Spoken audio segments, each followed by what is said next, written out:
បងទាំងអស់គ្នាបងនឹងអត់ថាលើហ្នឹងណាខ្ញុំពងណែមានណែក្រៅពីហាងសាការ៉ានឹងឯងហើយសិនហ្នឹងខ្ញុំមកសាការ៉ាខាងតាខ្មៅបងដោយសារតែនៅសាការ៉ាខាងតាខ្មៅឯងគេកំពុងតែមានអវ៉ាន់ថ្មីចូលទៀតដែរអញ្ចឹងបើសិនជាបងចង់ដឹងថានៅក្នុងហាងគេមានអវ៉ាន់អីចូលខ្លះតោះយើងទៅមើលទាំងអស់គ្នាបើបងជាស្ត្រីមេផ្ទះវិញណាចូលមកដល់ហាងសាការ៉ាគឺចា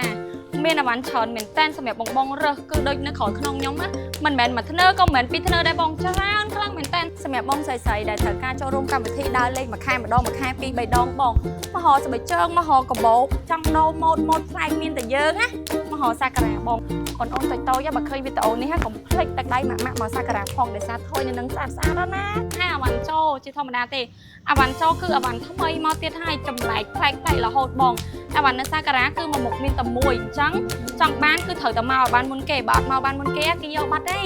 តន់មានអវ៉ាន់ចូលអញ្ចឹងត្រូវមកឲ្យលឿនដើម្បីបានអវ៉ាន់ថ្មីហើយដឹងតែសប្បាយរើសទៀតហើយព្រោះមានអវ៉ាន់ចូលថ្មីកុំភ្លេចមកហាងសាការ៉ា